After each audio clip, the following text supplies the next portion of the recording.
What happens when two people who can't stand each other suddenly fall in love?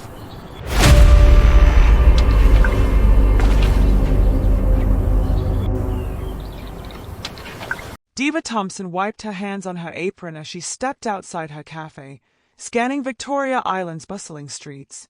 Her little corner of Lagos had always been her sanctuary, filled with the hum of chatter, the clinking of coffee cups, and the aroma of freshly baked pastries. But today, something felt off. Across the street, a sleek new cafe had opened overnight. Its glass walls reflected the Lagos sun like a mirror, and inside, well-dressed staff moved with precision, serving drinks that looked more like art than coffee. Diva narrowed her eyes. Who does he think he is? The man appeared then, striding out from the cafe, phone in hand, scanning the street like he owned it. He was tall, sharply dressed, with a confidence that screamed power and money. And then their eyes met. "Hello," he said, voice smooth and dangerous. "I hope your little cafe can survive the competition." Diva's jaw tightened. "Competition keeps you sharp," she shot back, voice steady even as her pulse raced. "Maybe you should try keeping up." A smirk tugged at the corner of his mouth. "Oh, I will," he said, and walked away. From that moment, every encounter became a battlefield. He mocked her menu, criticized her decor, and even lingered outside, watching her customers with a calculating gaze. Diva responded with clever social media campaigns that drew more attention to her cafe than ever before. Every insult he threw only fueled her fire, and soon, their feud became the talk of the neighborhood. But beneath the fire and sharp words, something unspoken simmered. Every time she saw him, her chest tightened, and she wasn't sure whether it was irritation or something far more dangerous. 2 weeks later, Lagos was drenched in rain. Diva was closing her cafe when a sudden downpour trapped her outside. Her phone was dead, and the streets flooded. Panic rose in her chest until she saw a small glow across the street, his cafe. Reluctantly, she ran to Ethan's door, drenched and furious at herself for needing him. Ethan opened it, raising an eyebrow.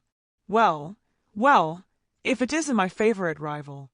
Come to beg for shelter." Diva folded her arms. "Don't expect me to thank you." He laughed, warm and dangerous, and gestured inside. "You won't die on my floor. Come in." The storm raged outside while the two sat with steaming cups of cocoa. For the first time, their conversation wasn't biting or sarcastic. Ethan talked about growing up in Lagos, struggling to prove himself, and the loneliness of always being expected to win. Diva, normally guarded, found herself sharing her own fears, her dreams for her cafe, and the pressure of running it alone. Hours passed unnoticed. When the rain finally stopped, the city outside was wet, shiny, and alive. Neither of them could ignore the pull between them. The spark that had been smoldering beneath their arguments was now undeniable. Ethan stood, offering his hand. "I didn't think I'd enjoy talking to you like this," he said, voice low. "But I did." Diva hesitated, then took it, feeling a jolt she couldn't name. "Don't get used to it," she said, but her heart betrayed her words. The next morning, Diva walked through the bustling Balogun market, her mind still replaying the previous night. She couldn't believe she had actually gone into Ethan's cafe and enjoyed talking to him. The thought made her cheeks flush as she weaved through the crowded stalls. Her attention snapped when she noticed a familiar figure at a nearby vendor. Ethan.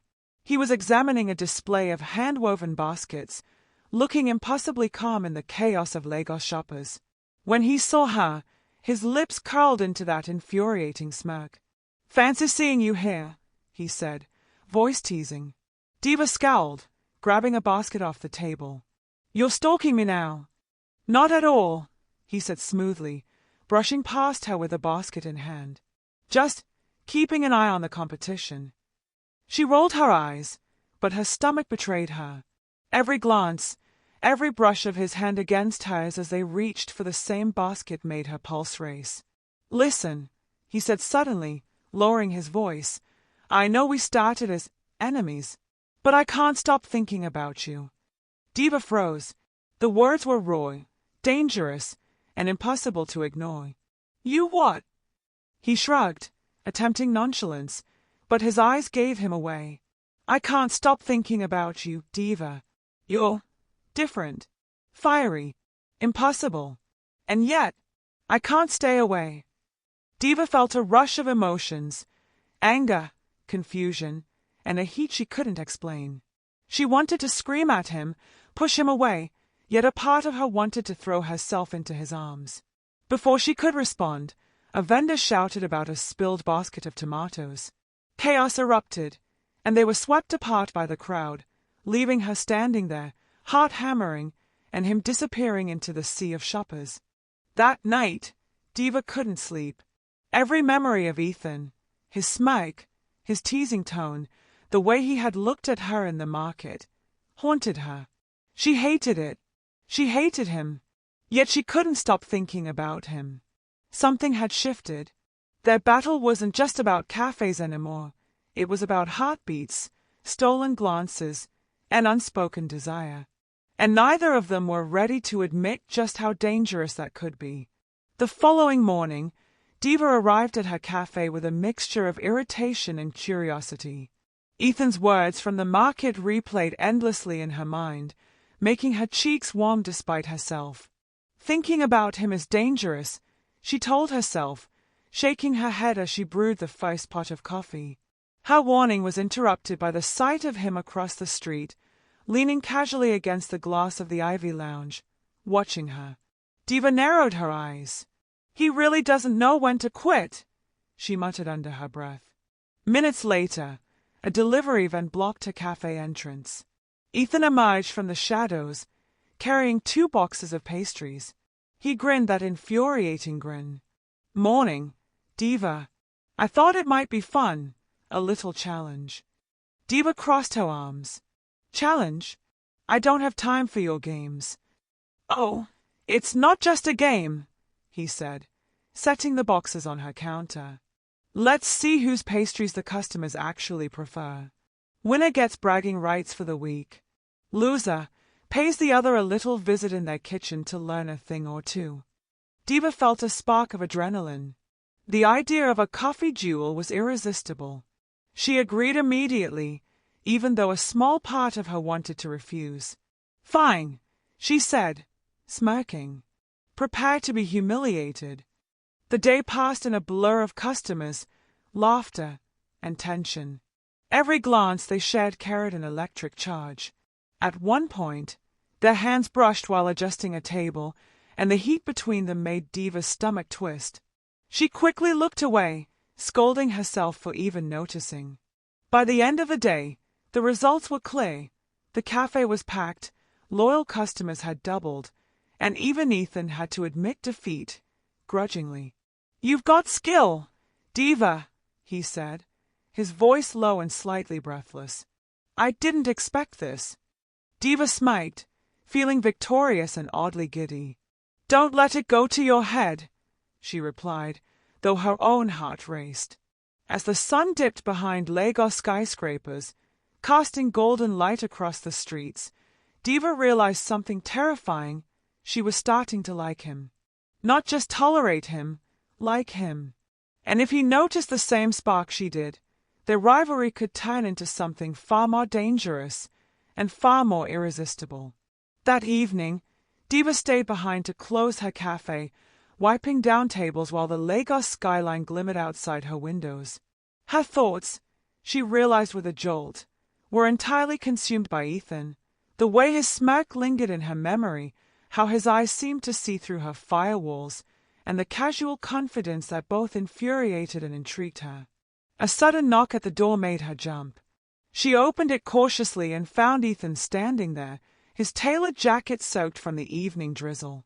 I thought I'd check on the loser of the day, he teased, though there was an edge of sincerity in his voice.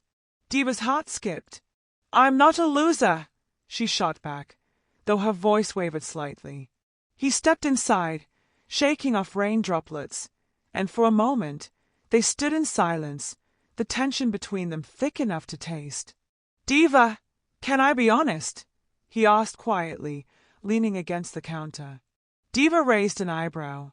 Honest? You do know that's dangerous, right? He smiled, but it didn't reach his eyes. No, I used to hate you. But I can't anymore. Every time I see you, I feel something I can't explain. And it terrifies me. Diva felt a strange flutter in her chest, one she tried to ignore. You're talking about coffee and rivalry, right?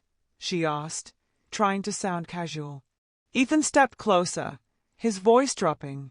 No, I'm talking about you. Her breath caught. She wanted to laugh it off, push him away, and tell herself she was imagining it, but his gaze held her captive.